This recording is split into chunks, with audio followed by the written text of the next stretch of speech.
Hello and welcome back to Kim Reads as we continue with Great Expectations. Chapter 13, A Murderess. After leaving Estella, I walked around London in a state of despair. Though I was no longer in a financial position to ask her to be my wife, it was especially bitter that her choice had fallen on the silky Drummle. Even though she had once said with a cynical smile, "Don't imagine that I shall make him happy," this was no comfort to me. Returning very late to my rooms, I opened the door only to see a figure jerk out of sleep in a chair by the fire.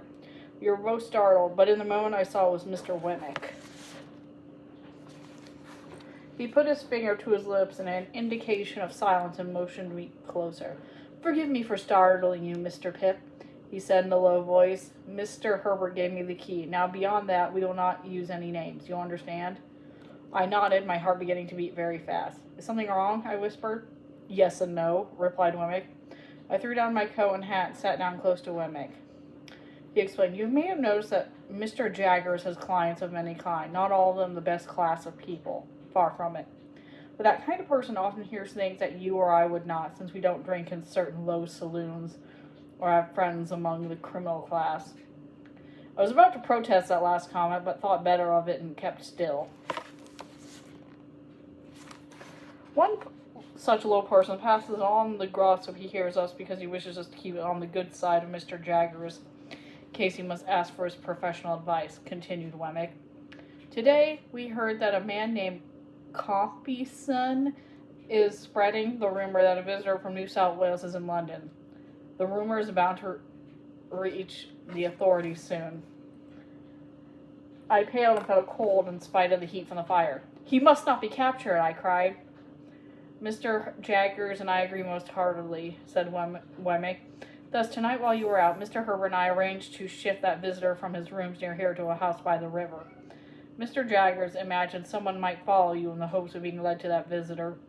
So the move was made without you being near." Mr. Wemmick smiled in a satisfying way, then became serious again. "But more remains to be done." I know," I said rather wildly. "He must be taken out of London. I have made up my mind to that, and I shall go with him since he will not leave otherwise." "Good," pronounced Wemmick. "But these things must be done hastily. Plans must be made carefully. Mr. Jaggers is most insistent upon that. He will be in touch with you as to when it would be best to go. And one more thing, do not mention the name of Compeyson to your visitor. If that visitor discovers that this man is in London, he will never leave before he has been tracked him down." Here, Wemmick moved his hand across his throat in a cutting motion. After Wemmick left, I stared into the fire as if I could see the flames, a method by which Magwitch could be smuggled out of the country. Mr. Herbert's entrance interrupted my thoughts.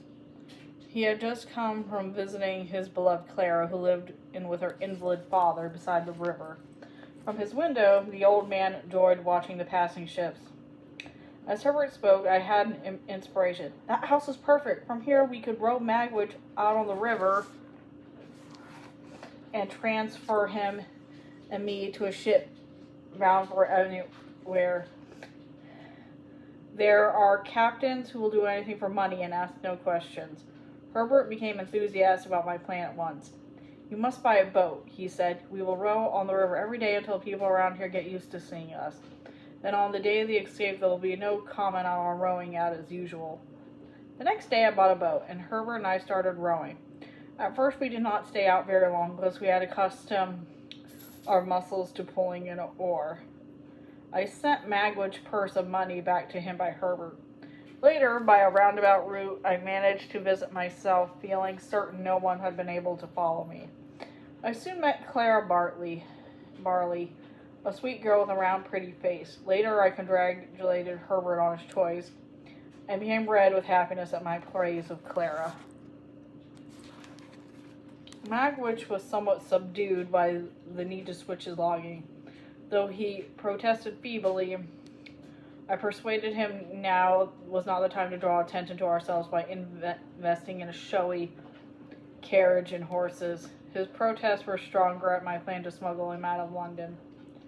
But when he understood that I was coming with him, he became sensible and agreeable to everything. He clasped my hand in both of his and held it until I had to leave. Of course, I gave no hint that I would separate from him once I got him safely away. My financial situation was now very low, and I had to sell some jewelry, but this wasn't enough to meet all my obligations, so without much hope, I decided to turn to Miss Havisham to pay off the contract with Claire Rikers on Herbert's behalf. On my way to the coach station, I stopped at Mr. Jagger's office to tell him of my plan. Jaggers nodded approval of my plan for Magwitch, but cautioned me, don't be in it too much of a hurry. The best place to hide is in a big city like London. Near the end of our conversation, Jagger's servant Molly entered with his hot lunch. With her head down, she put the tray on a small table. As I rose to leave, I jostled the tray, and the soup splashed all over its bowl a little. Molly's head came up angrily, and her eyes flashed me for a second. That momentary flare of temper made me gasp, for I saw in Molly's eyes Estella's angry, contemptuous eyes, and her nose and cheeks and features were identical to Estella's. When my conversation with Mr. Jaggers was over, I took Wemmick aside in the outer office and asked who Molly was. A murderess, he whispered. Jaggers was her loyal and got her off. It was jealousy of her husband that caused the crime. She was supposed to have killed their child as well. And that's the end of that chapter. See you later.